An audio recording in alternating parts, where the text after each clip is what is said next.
Hi అండి. Welcome back to Anu blogs. Summer వచ్చేసింది కదండి. సమ్మర్ అంటే నాకు ముందుగా గుర్తొచ్చేది వడియాలేనండి.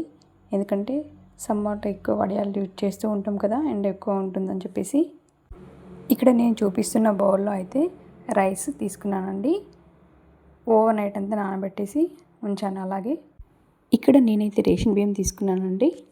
మాకు అంత టైం లేదు అనుకుంటే మాత్రం మీరు 6 to 8 hours అలా నానబెట్టి పెట్టేసుకుంటే సరిపోతుంది. కాకపోతే ఏంటంటే రైస్ అనేది మంచిగా వాష్ చేసి పెట్టాలండి. మార్నింగ్ లేచేసరికి మాత్రం ఇలా తెల్లగా కనిపించాలి. అప్పుడే వడియాలు అనేది మల్లెపూలగా తెల్లగా వస్తాయండి. రైస్ ఎంత ఎక్కువసేపు నానుతాయో వడియాలు కూడా అంతే బాగా పొంగుతాయండి. ఒకవేళ నైట్ నానబెట్టి పెట్టేసుకున్నారనుకోండి, మళ్ళీ మార్నింగ్ లేసాక కూడా త్రీ టూ టైమ్స్ మళ్ళీ వాష్ చేసి పెట్టుకోండి. అప్పుడు ఇంకా బాగుంటాయి. మిక్సీ జార్లో వేసేటప్పుడు మాత్రం 2-3 స్పూన్స్ వరకే తీసుకోవాలండి. ఎక్కువ క్వాంటిటీ తీసుకోవద్దు. ఎక్కువ క్వాంటిటీ తీసుకోవడం వల్ల పిండి అనేది సరిగా పట్టదండి. మిక్సీ పట్టేటప్పుడు మాత్రం రైస్ మునిగేంత వరకు కొన్ని మాత్రమే వాటర్ తీసుకోవాలండి. అప్పుడే పర్ఫెక్ట్గా వస్తుంది. వాటర్ ఎక్కువ పోసి పట్టడం వల్ల పిండి కన్సిస్టెన్సీ అనేది సరిగా రాదండి, లూజ్గా అయిపోతుంది. కొద్దిగా మాత్రమే తీసుకుంటూ మిక్సీకి వేసుకోవాలండి, లేకపోతే మిక్సీ అనేది హీట్ అయిపోతుంది. నేనైతే ఇక్కడ కొంచెంగా వాటర్ యాడ్ చేసుకుంటూ మిక్సీ వేసానండి. ఇక్కడ నేనైతే మిక్సీ వేసిన పిండిని ఒక చిన్నపాటి స్టెయినర్లో వేసుకున్నానండి.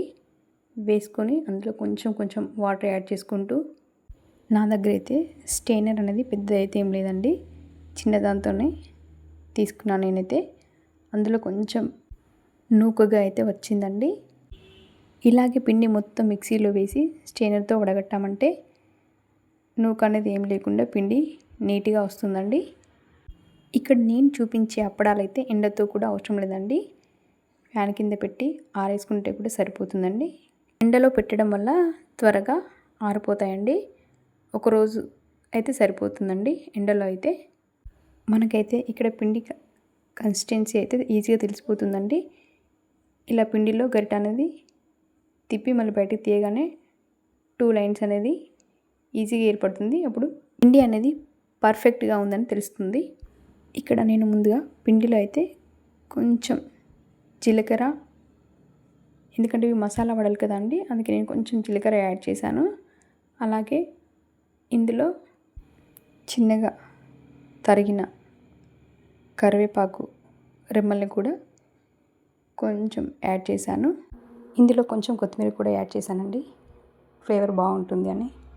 అలాగే ఇందులో కొంచెం ఎండుమిర్చిని కచ్చా పచ్చాగా దంచుకొని వేసుకున్నానండి.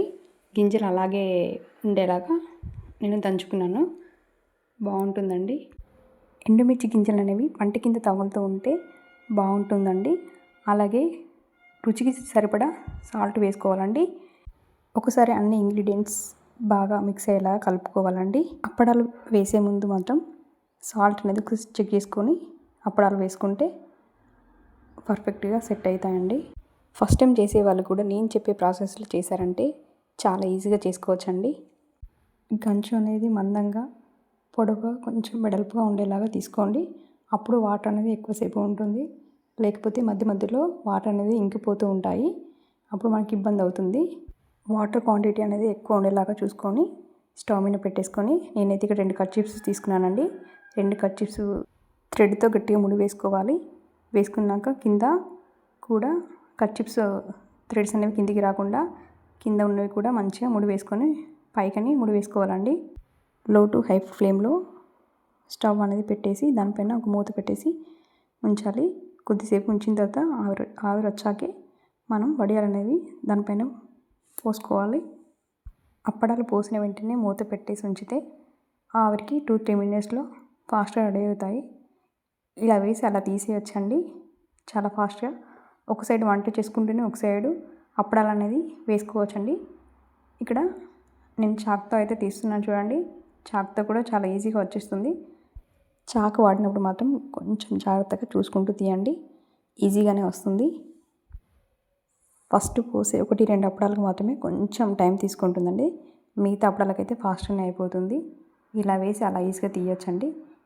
ఇక్కడ చూడండి, నేను పోసి అప్పడం అయితే ఎంత ఫాస్ట్గా రెడీ అవుతున్నాయో. ఇలా పోసి అలా మూత పెట్టేయగానే చూడండి ఆవిరికి ఎంత ఈజీగా అయిపోతున్నాయో. శ్రమ లేకుండా ఎన్ని అప్పడాలైనా ఈజీగా చేసుకోవచ్చండి మనమే. అప్పడాలు పోసేటప్పుడు మాత్రం పిండి అనేది కలుపుకుంటూ పోసుకోవాలండి, లేకపోతే పిండి అనేది అడుగు పడుతుంది. ఇక్కడ నేనైతే కొంచెం పెద్ద సైజులో అప్పడాలు అయితే పోసుకున్నానండి. అప్పడాలు కొంచెం చిన్న సైజులో పోసుకోవడం వల్ల 100కు పైగానే అప్పడాలు అవుతాయండి. నాకు మాత్రం ఇక్కడ 60కి పైగా అయ్యాయండి, నేను కొంచెం పెద్ద సైజులో తీసుకోవడం వల్ల. అప్పడాలను మనం ఫ్యాన్ కిందైనా ఆరబెట్టుకోవచ్చు, లేదంటే ఎండలో అయినా ఒక రోజంతా ఆరబెట్టుకుంటే సరిపోతుందండి. నేనైతే ఇంట్లోనే ఫ్యాన్ కింద ఆరబెట్టాను, ఎందుకంటే మాకు కోతుల బెడద ఎక్కువ ఉంది, అందువల్ల బయట ఆరబెట్టుకోలేకపోయాను. ఫ్యాన్ కింద అయినా కూడా ఈజీగా ఆరిపోయాయండి. ఎలాగ ఆరిపోయాయంటే చూడండి, ఇక్కడ చూపిస్తున్నాను నేను. అప్పడాలను మనమైతే టీ టైంలో కూడా, టీ తాకుండా కూడా అప్పడాలను తినొచ్చండి, అంత బాగున్నాయి. మీకు చూపించడం కోసం అయితే నేనైతే ఒక 2-3 అప్పడాలను అయితే ఆయిల్లో వేసి ఫ్రై చేశాను. చూడండి, ఆయిల్లో ఇలా వేయగానే ఎంత బాగా పొంగుకుంటూ వచ్చాయో, చాలా బాగున్నాయండి. బయట మార్కెట్లో దొరికే అప్పడాల కంటే మనం ఇంట్లో ఈజీగా ఇలా చేసుకోవచ్చండి, చాలా బాగుంటాయి. ఒకసారి నచ్చితే మీరు కూడా ట్రై చేసి చూడండి. నా రెసిపీ కనుక మీకు నచ్చినట్లయితే లైక్, షేర్, అలాగే మా వీడియోస్ కనుక మీకు నచ్చినట్లయితే మా ఛానల్ని సబ్స్క్రైబ్ చేయడం మాత్రం మర్చిపోకండి. Thank you for watching this video. Okay, bye అండి. నెక్స్ట్ వీడియోలో కలుద్దాం.